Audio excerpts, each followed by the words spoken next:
Saúdo a todos com a paz do Senhor. Estamos felizes com mais esta oportunidade que o Senhor está nos dando de estarmos aqui para juntos nós aprendermos a palavra de Deus. Antes de nós estarmos iniciando aqui na nossa lição, gostaria de chamar você para nós fazermos uma oração ao nosso Deus. Peço você que aí no seu lar, em sua casa, você feche os seus olhos nesse instante e todos nós vamos orar juntos ao Senhor, falar com Deus neste momento. Senhor nosso Deus, agradecemos a meu Pai por mais esta oportunidade que temos de entrarmos na presença do Senhor. Ó Pai, sou grato por tudo que o Senhor tem feito por nós, por todas as maravilhas que o Senhor, ó meu Deus, nos tem proporcionado. Ó meu Deus, em nome de Jesus, que o Senhor fale conosco nesse instante, que o Espírito Santo do Senhor venha dirigir essa aula, tocando os corações e cada um dos ouvintes. Ó Pai, é o que peço em nome de nosso Senhor Jesus Cristo. Irmãos, estamos iniciando mais um trimestre da Escola Bíblica Dominical. Este é o segundo trimestre de 2020. A igreja eleita, redimida pelo sangue de Cristo e selada com o Espírito Santo. No primeiro trimestre deste ano, nós estivemos aprendendo sobre a doutrina do homem, e nesses próximos 3 meses nós estaremos aprendendo sobre a doutrina da igreja. O pastor que estará comentando, ou que comentou esta lição, pastor Douglas Batista, e ele traz aqui um comentário da carta que foi escrita aos crentes de Éfeso. E fique atento, nós estaremos estudando 13 lições que com certeza estará falando de forma profunda ao nosso coração. Na lição de hoje, a lição de número 1, 5 de abril de 2020, carta aos Efésios, saudação aos destinatários. O texto áureo dessa lição nos diz assim: graça e paz da parte de Deus Pai e da de nosso Senhor Jesus Cristo. Efésios capítulo 1 e o versículo 2 é onde encontra o nosso texto áureo. Verdade prática: a epístola aos Efésios revela o propósito eterno de Deus para a igreja de Cristo. E na leitura bíblica em classe, peço você que abra a sua Bíblia aí, se encontra em Efésios capítulo 1, versículo 1 e o versículo 2, e depois também Atos dos Apóstolos, capítulo 19, versículo 1 até o versículo 7. Nós estaremos fazendo a leitura aqui. Peço você que tome a sua Bíblia aí nesse instante e acompanhe juntamente conosco. Efésios capítulo 1 e o versículo 1 nos diz assim: Paulo, apóstolo de Jesus Cristo pela vontade de Deus, aos santos que estão em Éfeso e aos fiéis em Cristo Jesus, a vós graça e paz da parte de Deus nosso Pai e da do Senhor Jesus Cristo. Atos dos Apóstolos capítulo 19, versículo 1 nos diz assim: E sucedeu que, enquanto Apolo estava em Corinto, Paulo, tendo passado por todas as regiões superiores, chegou a Éfeso e, achando ali alguns discípulos, disse-lhes: Recebestes vós já o Espírito Santo quando crestes? E eles disseram-lhe: Nós nem ainda ouvimos que haja Espírito Santo. Perguntou-lhes então: Em que sois batizados então? E eles disseram: No batismo de João. Mas Paulo disse: Certamente João batizou com o batismo do arrependimento, dizendo ao povo que cresce no que após ele havia de vir, isto é, em Jesus Cristo. E os que ouviram foram batizados em nome de Jesus. E impondo-lhes Paulo as mãos, veio sobre eles o Espírito Santo, e falaram em línguas e profetizaram. E eram ao todo 12 varões. Quando a gente olha para a carta aos Efésios, a gente vai descobrir coisas simplesmente maravilhosas. Aqui na nossa introdução, nos diz o comentarista: a Epístola aos Efésios é denominada a coroa dos escritos de Paulo e ainda a rainha das epístolas. Nela, o propósito eterno de Deus para a igreja está revelado por intermédio de nosso Senhor Jesus Cristo. A gente nota que, ao escrever esta carta, o apóstolo ele vai mostrar que Deus ele já tinha um plano para com a sua igreja, um plano que iniciou-se não simplesmente ali com o início da igreja no dia de Pentecoste, mas iniciou-se antes mesmo de todas as coisas. Quando a gente olha para os primeiros versículos, versículo 3 do capítulo 1, ali o apóstolo vai dizer o seguinte: bendito o Deus e Pai de nosso Senhor Jesus Cristo, que nos abençoou com todas as bênçãos espirituais nos lugares celestiais em Cristo Jesus. E continuando ele diz o seguinte: e nos elegeu nele antes da fundação do mundo, para que fôssemos santos e irrepreensíveis diante dele em amor. E o versículo seguinte ainda nos diz: e nos predestinou para sermos filhos de adoção por meio de nosso Senhor Jesus Cristo. Paulo, ele trata nesse versículo que falei com vocês de dois temas muito importantes: eleição e predestinação, um tema que é tão discutido no tempo em que nós estamos vivendo, e esse assunto nós estaremos detalhando de uma forma assim mais clara na lição de número 3.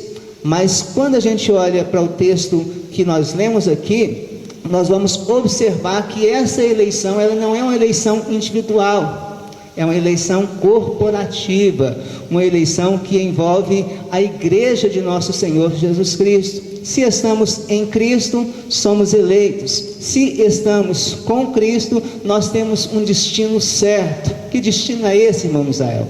O destino é o céu. A igreja está predestinada para o céu, já tem um destino antecipado para a igreja do Senhor Jesus Cristo. Se eu e você fazemos parte da igreja, nós subiremos ao céu, estaremos juntamente com o Senhor. É justamente aquilo que a palavra de Deus diz: aquele que perseverar até o fim, é esse que vai ser salvo.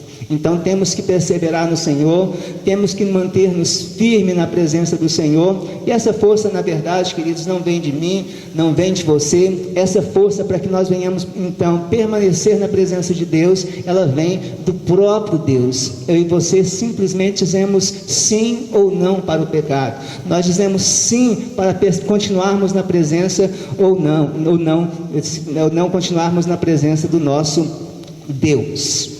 Primeiro tópico aqui da nossa lição vai nos falar sobre a autoria. Primeiro ponto fala sobre a autoria. E a gente nota que existe pelo menos duas formas de nós estarmos confirmando que foi o apóstolo Paulo o escritor dessa carta aqui. São duas argumentações que são bem fortes para nós afirmarmos a autoria do apóstolo nesta carta aqui. A primeira forma é justamente a forma histórica, o argumento histórico. São várias pessoas que confirmaram a autoria do apóstolo Paulo, isso nossos pais na igreja, no caso Tertuliano, Policarpo, Clemente, e muitos outros pais da igreja. Eles afirmam que quem escreveu esta carta foi justamente o apóstolo Paulo. E a gente nota que não existe assim questionamentos, pelo menos assim com fundamentos, que não foi o apóstolo Paulo que escreveu a carta aos Efésios. Então essa carta é de forma assim muito inquestionável.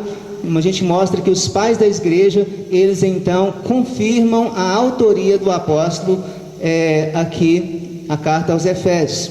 E não simplesmente é o argumento histórico, mas existe também o argumento textual. No próprio texto a gente vê que é confirmada a autoria do apóstolo nesta carta. O versículo 1 aqui do capítulo 1 Como já era de costume da época, as pessoas, quando iam escrever uma carta, ele já se apresentava. Logo no início, o texto nos diz o seguinte: Paulo, apóstolo de Jesus Cristo, pela vontade de Deus. Então, o apóstolo Paulo aqui, ele já se identifica logo no início da sua carta como o autor. E a gente vai notar algo interessante ainda, nesse primeiro ponto aqui. Atos dos Apóstolos, nós vemos Paulo ser chamado por dois nomes, Paulo e Saulo. E algumas pessoas até pensam que, pelo fato de ele ser pensam que antes da conversão ele era chamado de Saulo, e após a conversão ele veio ser chamado então de Paulo, que houve então uma troca de nome aí quando o apóstolo Paulo ele se converteu ao Senhor. Se a gente olha para a Bíblia Sagrada, a gente vai ver que diversas vezes isto realmente aconteceu. O Senhor mudou o nome de algumas pessoas. Abraão, antes do seu chamado, ele se chamava Abrão, e até durante um certo período do seu chamado, o Senhor então se apresenta a Abraão e muda seu nome para Abraão. Antes Abrão, depois Abraão. Jacó aconteceu da mesma forma, ele teve o seu nome mudado para Israel. Sarai, antes tinha o seu nome dessa forma, o Senhor também mudou o nome dela para Sara. E assim muitos outros casos a gente vê que houve a mudança de nome, mas não no caso aqui do apóstolo Paulo. A gente vai notar que ele tinha realmente dois nomes. Esse nome Saulo, significa solicitado, era o nome aqui em hebraico, o nome judeu desse apóstolo, e provavelmente foi uma homenagem ao rei Saul, que foi o primeiro rei de Israel. E no caso de Paulo, significa pequeno. Esse era o nome romano desse apóstolo. Então ele não teve o seu nome mudado. Era dois significados de um mesmo nome, um significado judeu e o outro romano. A assinatura apostólica, que é o nosso segundo ponto desse primeiro tópico aqui. Nas 13 cartas de autoria do apóstolo Paulo, ele se identifica como Paulo, nunca como Saulo, provavelmente por considerar o nome mais apropriado para evangelizar o mundo gentil. Você sabe que o apóstolo Paulo, ele foi chamado para um ministério entre os gentios, e o nosso escritor ele diz que provavelmente pelo fato dele ter se chamado para pregar entre os gentios, ele usa então o nome gentil, e até mesmo pelo significado, né, irmãos? A gente nota que o significado de Paulo é pequeno, e o apóstolo ele faz questão aí de então mostrar que tudo o que aconteceu na vida dele, tudo o que aconteceu no ministério dele, não era por própria honra dele, mas a honra era de Deus. Ele realmente era pequeno. E até vejo aqui, talvez ele tenha pensado naquilo que João Batista disse: importa que ele cresça e que eu diminua. Então o apóstolo, ele se considera pequeno diante da grandeza do Deus que ele serve. E se acontece, querido, alguma coisa grande em minha vida, se acontece alguma coisa grande, tremenda em nossas vidas, nós temos que dar toda a glória ao nosso Deus, nós temos que dar toda a honra ao nosso Deus. É Ele quem merece a honra, é Ele quem merece a glória, é Ele quem merece o louvor. Nós somos muito pequenos, nós somos muito frágeis, mas servimos um Deus que é grande, servimos a um Deus que é forte, um Deus que domina todas as coisas, que nunca perde o controle de nada. Todas as coisas estão no controle de nosso Deus. É Ele que é dominador de todas as coisas, é Ele quem faz todas as coisas, e eu e você devemos nos submeter ao nosso Deus. Dentro desse mesmo ponto aqui, da assinatura apostólica, nós podemos observar que o apóstolo Paulo, aqui no primeiro versículo, ele diz que era apóstolo pela vontade de Deus, que não foi pela vontade dos homens que ele foi colocado como apóstolo. E a gente nota que até mesmo na conversão dele, ele que antes era um grande perseguidor da igreja do Senhor, a Bíblia nos diz que ele então sai para poder perseguir alguns irmãos em outros lugares fora de Jerusalém, e no meio do caminho ele tem um encontro com o Senhor, e ali logo naquele encontro o Senhor já fala com o apóstolo de uma forma simplesmente tremenda. E não somente isso, quando o Senhor fala com Ananias para que ele vá até o apóstolo Paulo, o Senhor diz a Ananias que tinha um projeto simplesmente grandioso para com aquela vida, para com Paulo, um projeto tremendo. A princípio, Ananias nem queria ir, porque o apóstolo era um grande perseguidor, ele tinha perseguido, tinha matado algumas pessoas, tinha consentido com a morte de algumas pessoas, tinha prendido outros, e Ananias não queria ir até o apóstolo Paulo. Mas o Senhor então falou naquele instante com ele e disse: vai, porque este é para mim um vaso escolhido para levar o meu nome em todos os lugares, a reis. E então assim aconteceu na vida de Paulo. Paulo, ele vai dizer que ele é apóstolo pela vontade de Deus. E muitas das coisas, irmãos, nós temos que nos render à vontade do Senhor.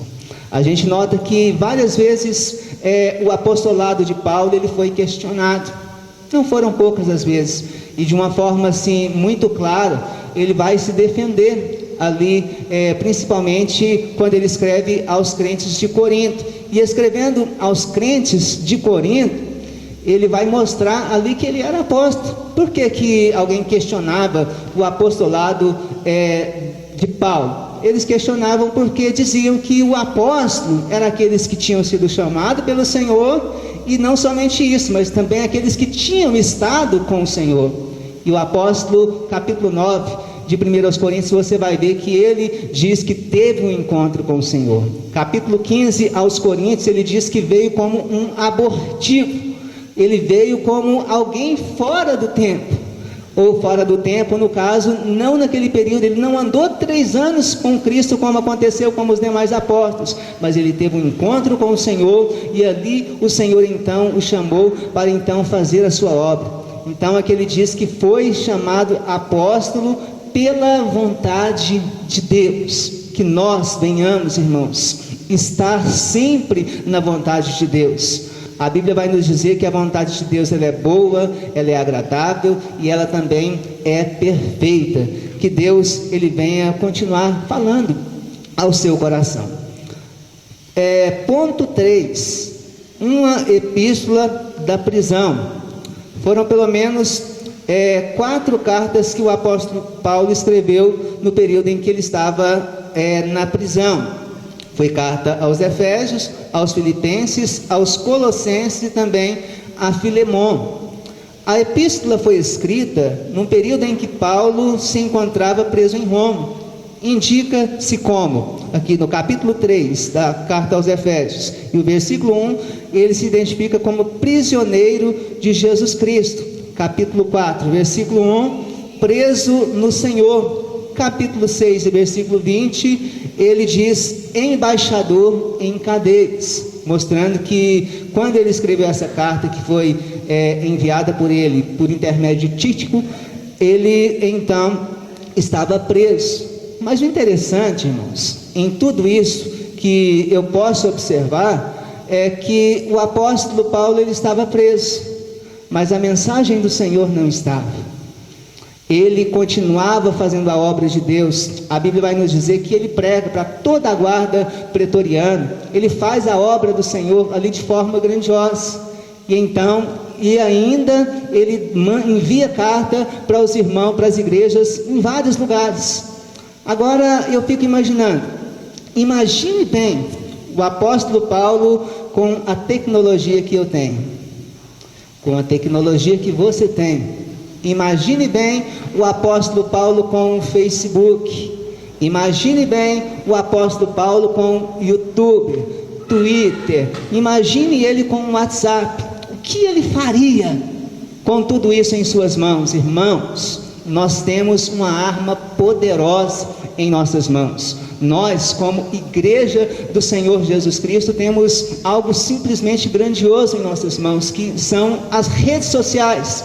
E eu e você, nós estamos aproveitando desse meio que nós temos em nossas mãos para poder fazer a obra do Senhor. Irmãos, nós podemos fazer muito para o Senhor por intermédio daquilo que nós temos em mãos. O Senhor, Ele tem planos grandiosos por intermédio da sua vida e por intermédio das nossas vidas. Ele tem planos grandiosos através de nós, que nós venhamos nos colocar totalmente nas mãos do Senhor, que as dificuldades não venham nos prender, que as lutas não venham nos prender, que os problemas não venham nos parar, mas que todas essas coisas venham fazer com que eu e você venhamos usar aquilo que temos em nossas mãos. O Senhor, Ele faz coisas grandiosas, não com muita coisa, e eu e você temos muito. Se nós observarmos o que o apóstolo usou para pregar o Evangelho, para então edificar os irmãos, para trabalhar na obra do Senhor, irmãos, nós temos muito em nossas mãos,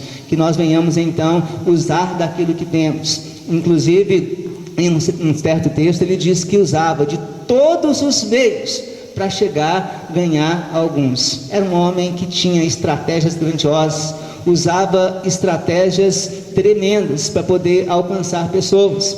Que eu e você também venhamos usar aquilo que o Senhor nos deu. A data em que foi escrita a epístola, olha só, de acordo com Atos, após realizar 3 viagens missionárias e implantar igrejas na região do Mediterrâneo, Paulo esteve em prisão domiciliar. Isso nós vamos encontrar em Atos dos Apóstolos, capítulo 28, versículo 30, isto entre os anos 60 e 62, aproximadamente. A partir dessa premissa, a data provável da redação da epístola aos Efésios ocorreu por volta de 61 ou 62. Então, quando que o apóstolo Paulo, ele escreve a sua carta? Ele escreve por volta de 61 e 62. No período em que ele estava preso ali em Roma, no momento em que ele estava em prisão domiciliar, onde ele podia receber visitas de alguns irmãos e assim por diante.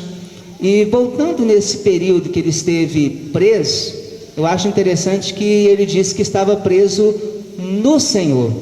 Ele tinha certeza que aquilo que estava acontecendo com ele não era por vontade dele, não era ele que tinha provocado todas aquelas coisas. Ele diz que estava preso no Senhor, ela pela vontade de Deus. Inclusive, quando a gente olha para a palavra de Deus, pouco antes de Paulo ser preso em Jerusalém, chegou um determinado profeta. Eles estavam em um determinado lugar, não me lembro agora o local em que ele se encontrava, em Cesareia. Ele estava em Cesareia. Quando ele chegou ali em Cesareia, veio um profeta, e esse profeta falou com Paulo para que ele não descesse a Jerusalém, porque ali o esperava prisões e cadeias. E o apóstolo Paulo, ele disse que iria sim descer para Jerusalém, porque importava que isso acontecesse, e que o Senhor enviasse ele para muitos lugares, para então fazer a obra do Senhor. Então ele estava nessa situação pela vontade do Senhor, não era algo que ele tinha provocado, ele estava ali pela vontade do Senhor. Interessante que quando o Senhor Jesus foi falar com Pedro, ele disse, capítulo 20 de João, ele disse o seguinte, falou: olha, quando você era novo, você andava por onde você queria, você fazia o que você queria, você mesmo se vestia. Agora não é mais assim. Agora você vai estender suas mãos e outro vai te vestir. Você também não vai andar pelos lugares que você quer, mas outro te conduzirá a esses lugares. Que nós venhamos estar, irmãos, completamente na vontade de Deus. A gente nota, eu lembro de uma escrita que vi numa camiseta uma certa vez, que o melhor lugar para estar em todo mundo é no centro da vontade de Deus. Que nós venhamos estar no centro da vontade de Deus. que venham lutas, que venham tribulações, que venham dificuldades, mas uma vez que nós sabemos que estamos diante da vontade de Deus, ou fazendo a vontade de Deus, nós podemos ficar tranquilos, porque a Bíblia nos diz que todas as coisas contribuem juntamente para o bem daqueles que fazem a vontade de Deus, ou para aqueles que amam a Deus. Todas as coisas contribuem para o nosso bem. Temos um Deus que nos observa a todo instante. Temos um Deus que está de olho em nós a todo momento. E, inclusive, Salmo 139, ali nos diz: para onde me irei da tua presença? Ou para onde fugirei da sua face? Se subir aos céus, tu aí estás. Se fizer no Seol a minha cama, ali estás também. Se habitar nas extremidades do mar, até ali a tua mão me guiará e a tua destra me susterá. Nosso Deus é um Deus que está presente em todos os lugares, é um Deus que nos observa bem de perto, mesmo que às vezes as situações são adversas. Nós vemos aqui, como eu disse, Paulo estava preso e mesmo assim continuou fazendo a obra de Deus. Que lutas, dificuldades, problemas jamais te pare diante da presença do nosso Deus. Segundo tópico, destinatários. A cidade de Éfeso, olha só, ela foi fundada por volta de 1050 a.C. A sua rua principal era pavimentada em mármores com colunas trabalhadas em ambos os lados. Essa cidade, ela tinha aproximadamente 500 mil habitantes, e ela tinha um anfiteatro com a capacidade de aproximadamente 25 mil espectadores. Era uma cidade, irmãos, uma metrópole simplesmente grandiosa, mas pobre, porque era uma cidade idólatra, era uma cidade pobre. A gente nota que quando o Senhor Jesus ele foi falar até mesmo para uma das suas igrejas, ele diz o seguinte: vocês dizem que são ricos e de nada tem falta, mas vocês não sabem que são miseráveis, pobres, cegos, nu. Então a gente nota a partir dessa passagem aqui que era uma cidade grandiosa, mas que precisava da palavra de Deus. Por isso o Senhor então enviou o apóstolo ali para fazer a sua obra. A religiosidade em Éfeso, segundo ponto. A cidade abrigava o templo de Ártemis ou Diana, deusa da fertilidade, construída em mármore, era algo assim suntuoso. A economia da cidade dependia de milhares de turistas que visitavam essa cidade. Sua maior fonte de renda era o comércio de nichos de prata e vendidos no templo. Então a gente nota a partir desse texto aqui que essa cidade era uma cidade muito idólatra, e ali tinha um templo grandioso, um templo muito bonito, todo feito em mármore, um templo grandioso que abrigava muitas pessoas ali no seu interior, e vinham pessoas de todo o mundo para então ali cultuar essa deusa, que era a deusa, poderia ter chamar de Ártemis ou Diana. As pessoas vinham para cultuar os seus deuses, compravam imagens e assim por diante. Quando o apóstolo Paulo ele chega ali, começa então a evangelizar, falando contra tudo aquilo que se tinha ali naquela cidade, ou contra essas idolatrias que tinha ali na cidade, a gente nota que o apóstolo então ele faz algo que traz uma certa preocupação para aquele povo, porque toda a cidade dependia do turismo, e as pessoas vinham de todas as partes do mundo para então ali cultuar a deusa Diana. E então veio uma grande preocupação, as pessoas se levantaram ali contra o apóstolo Paulo, e a gente nota que a perseguição foi muito grande. E o apóstolo Paulo, por incrível que pareça, diante de toda a perseguição que ele enfrentou ali naquela cidade, ele ainda permaneceu durante 3 anos ali naquele lugar, fazendo a obra do Senhor. E a gente nota que aqui no terceiro tópico, falando sobre a igreja de Éfeso, quando o apóstolo Paulo ele chega ali naquela cidade, já tinha alguns discípulos, A Bíblia vai falar sobre 12 discípulos que se encontravam ali naquele lugar. O apóstolo Paulo chega, pergunta a eles se eles sabiam sobre o batismo, e eles dizem que conhecia alguma coisa, mas concernente ao batismo de João.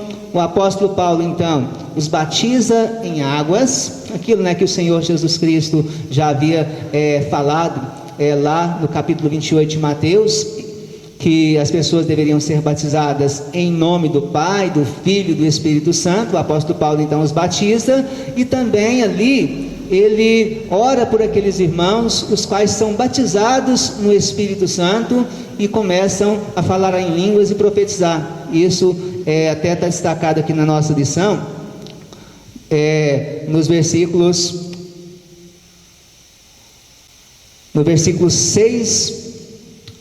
5 e 6, e os que ouviram foram batizados em nome do Senhor Jesus Cristo. Versículo 6 diz assim: impondo-lhes Paulo as mãos, veio sobre eles o Espírito Santo, e falaram em línguas e profetizaram. E o texto aqui vai nos dizer que eram ao todo ali uns 12 varões, 12 pessoas que se encontravam ali naquele lugar. Esta foi a primeira experiência, que está até mesmo registrada no capítulo 19 de Atos dos Apóstolos. Em seguida, Paulo evangelizou os judeus na sinagoga por um espaço de 3 meses evangelizando na sinagoga dos judeus. E a gente nota que esses judeus, eles foram tanto arredios quanto ao evangelho. Eles não receberam o evangelho assim com tanta alegria. Eles não receberam o evangelho com alegria, mas eles rejeitaram o evangelho. E a gente nota que depois disso, em Éfeso, Deus usou Paulo poderosamente e a igreja crescia, pois até os lenços e aventais do apóstolo foram usados para curar enfermos e também para expulsar demônios. Grandes líderes também passaram pela igreja de Éfeso. A gente vai notar que por ali passou Apolo, Priscila e Áquila, Timóteo, onde Paulo, ao momento que Paulo escreveu as 2 cartas a Timóteo, ele estava pastoreando em Éfeso. E a gente vai notar que Irineu, um bispo grego do 1º século, ele diz que também o apóstolo João, ele pastoreou esta igreja, e ele pastoreou durante um período, no período final da sua vida. Então foi uma igreja que o apóstolo Paulo passou por um bom tempo ali. Foi uma das igrejas, ou foi a igreja que ele mais passou tempo. 3 anos ele passou ali ministrando naquela igreja, ensinando os irmãos.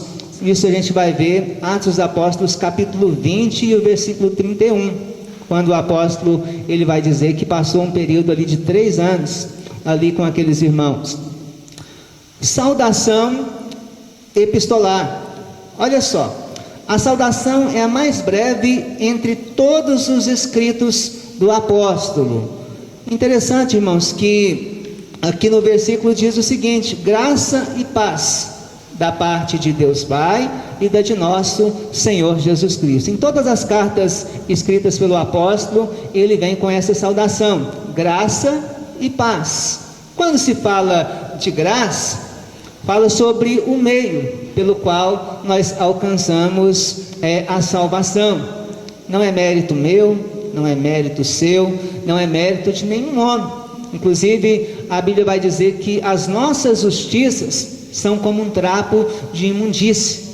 A nossa justiça não serve para poder nós alcançarmos a salvação, mas nós somos salvos pela justiça de Cristo, pela justiça do Senhor. Inclusive a Bíblia vai dizer: pela graça sois salvos por meio da fé. Isso não vem de vós, é um dom de Deus, e para que ninguém se glorie. Então nós somos salvos pela graça de nosso Senhor Jesus Cristo. O meio é pela fé. Pela graça sois salvos por meio da fé. E o texto lá de Efésios vai dizer: isso não vem de vós, é um dom de Deus, para que ninguém se glorie. Nós não temos que gloriar porque somos salvos. O apóstolo Paulo ele vai dizer que se nós formos nos gloriar em alguma coisa, que nós venhamos nos gloriar no Senhor. É Ele que merece a honra e a glória da nossa salvação. Inclusive a gente nota que ele vai dizer graça e paz. Então, graça, o meio, e paz, o resultado da nossa salvação. A partir do momento que nós, então, aceitamos a Cristo como nosso Salvador, por intermédio da graça, por meio da fé, a gente nota que, então, a paz de Deus também nos é dada. Jesus, ele até disse, não uma paz como o mundo a dá. A paz do mundo, irmãos, é uma paz passageira. E até o mesmo apóstolo, ele vai dizer, sendo pois justificados pela fé, temos paz com Deus por intermédio de nosso Senhor Jesus Cristo. Então o apóstolo, ele diz, graça e paz. Jesus, ele disse, bem-aventurado os pacificadores, porque deles é o reino de Deus. Então, nós recebemos esta paz da parte de Deus, e agora nós também somos transmissores dessa paz para o mundo que nos rodeia, para que então outras pessoas também venham alcançar essa paz. Saudação do apóstolo, graça e paz da parte de Deus, o nosso Pai, e da de nosso Senhor Jesus Cristo. Então esta é a saudação que trouxe o apóstolo Paulo.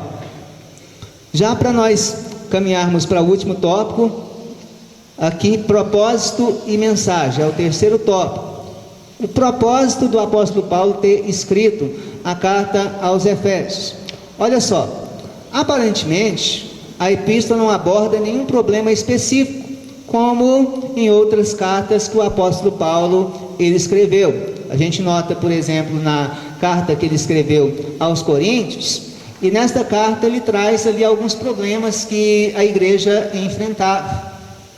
Isto às vezes acontece numa igreja local, alguns problemas que existem. O apóstolo Paulo ele vai tratar ali na igreja de Corinto problemas como divisão, problema quanto à questão dos dons espirituais. Ele traz também alguns assuntos importantes ali, que eram algumas perguntas que os irmãos fizeram. Enviaram, o apóstolo Paulo fica sabendo, ele então vai responder essas questões, quanto ao casamento, quanto à ressurreição. E a carta que ele escreveu aos Tessalonicenses da mesma forma. Na primeira carta, os irmãos tinham algumas dúvidas concernente à ressurreição. Capítulo 4, ali o apóstolo Paulo, ele traz uma resposta sobre a ressurreição. Aqueles irmãos pensavam que os que morriam sem aceitar, que morriam sem acontecer o arrebatamento de Cristo, que essas pessoas perdiam a oportunidade da ressurreição. O apóstolo Paulo, capítulo 4, ele responde que aqueles irmãos eles estariam participando desse momento também, em que a igreja seria arrebatada e os crentes que tinham morrido em Cristo, eles seriam ressuscitados. Segunda carta, os irmãos achavam que tinha começado a grande tribulação. O apóstolo então traz algumas respostas para aqueles irmãos, dizendo que ainda não havia começado a grande tribulação, e outros questionamentos.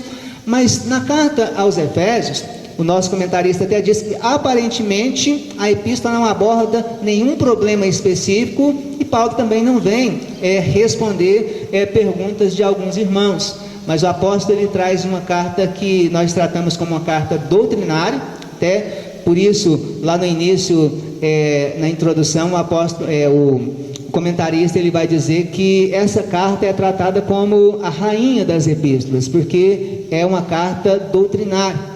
Não que as outras não tenham parte de doutrina também, mas esta é uma doutrina específica para a igreja do Senhor, e ela vai tratar disso quase sempre do primeiro capítulo até o 6º.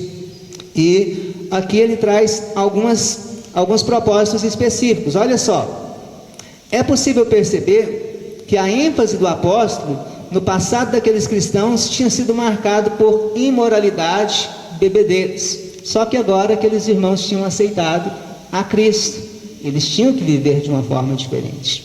Então, o nosso passado antes de Cristo, ele é de uma forma. A partir do momento que nós aceitamos a Cristo, nós vivemos de uma outra forma. O apóstolo Paulo vai tratar desse assunto aqui. Ele destaca também uma preocupação quanto à questão da unidade da igreja. Ele era apóstolo dos gentios, tinha pregado a uma igreja, a um povo gentílico, no caso ali Éfeso, mas ali tinha alguns judeus que também se converteram ao Senhor Jesus Cristo. O apóstolo Paulo ele traz uma certa preocupação quanto a isso, dizendo que em Cristo tanto judeus como também gentios, eles se tornam um. Então, em Jesus Cristo não existe essa questão de diferença, de brasileiro, de espanhóis, de pessoas de outras nações. Não existe isso. Em Cristo nós somos um.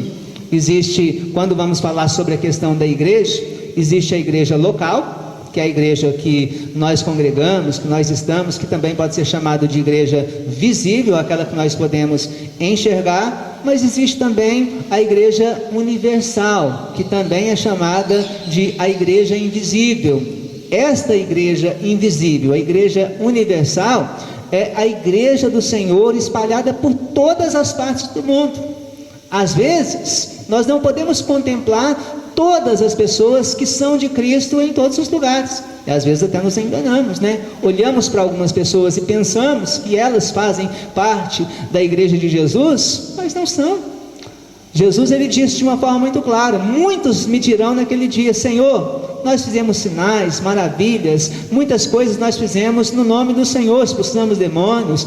E Jesus, o texto vai nos dizer no capítulo 7 de Mateus, ele vos fará abertamente: apartai-vos de mim, porque nunca vos conheci. Esses homens, irmãos, essas pessoas que declaram-se desta forma, talvez eu e você olhássemos para ela e pensássemos que elas fizessem realmente parte da igreja do Senhor, mas eles vão estar diante da presença de Deus, e então ali o Senhor vai falar: apartai-vos de mim, porque nunca vos conheci. Então, às vezes nós nos enganamos, mas o nosso Deus não. O nosso Deus, ele jamais se engana. Ele sabe aqueles que são seus. Ele conhece todas as coisas. A Bíblia nos diz que todas as coisas são patentes aos olhos do Senhor. Ele enxerga tudo, ele vê todas as coisas. Ele não olha como eu olho, ele não olha como você olha, ele não olha como o homem olha, mas o Senhor olha de uma forma diferente. Nós olhamos para a aparência, nós olhamos para aquilo que está diante de nós, mas o nosso Deus, ele olha para dentro do coração.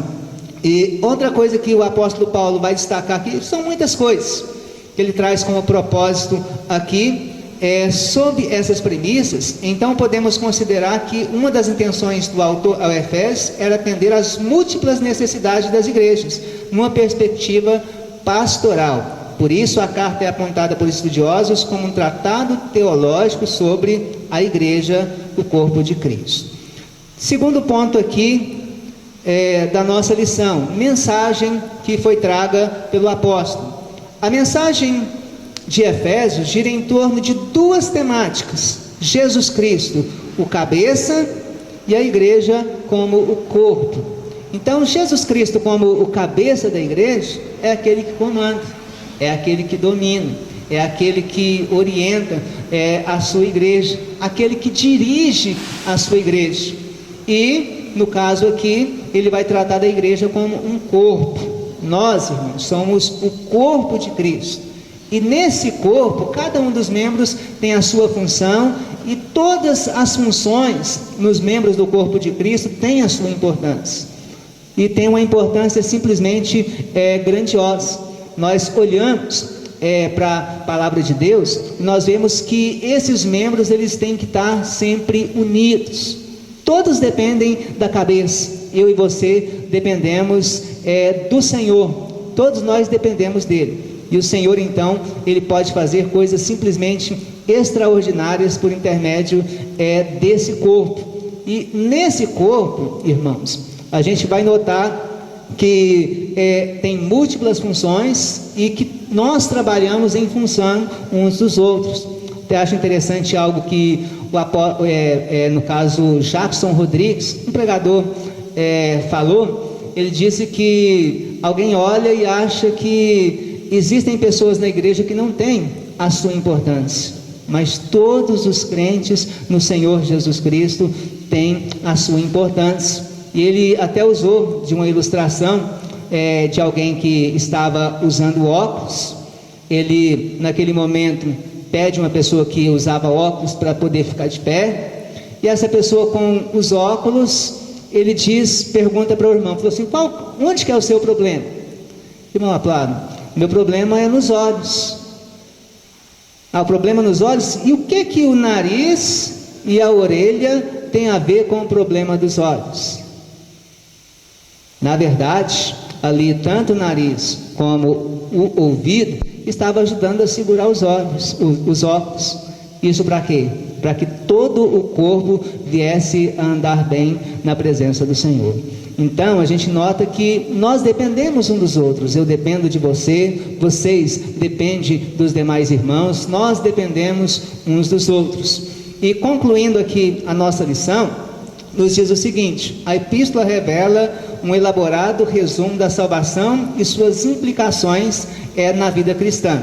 Seu conteúdo recorda do favor imerecido que recebemos gratuitamente da parte de Deus. Suas exortações nos impelem a viver em santidade e alicerçado em nosso Senhor Jesus Cristo, que é o cabeça da igreja. E ele também nos ensina a batalhar usando não armas. Capítulo 6 vai nos dizer que as armas da nossa milícia não são carnais, mas elas são poderosas em Deus. E ali no capítulo 6 vai falar que armas são essas. Vai falar sobre a armadura espiritual. Ali vai falar sobre esta armadura que nós temos que usar para então vencer as astutas ciladas do diabo. Que Deus abençoe de forma grandiosa a sua vida. Deus, ele tem coisas grandiosas ainda para falar aos nossos corações durante todo esse trimestre. Pode ter certeza que Deus, ele vai continuar tocando as nossas vidas. Que Deus te abençoe em nome de Jesus.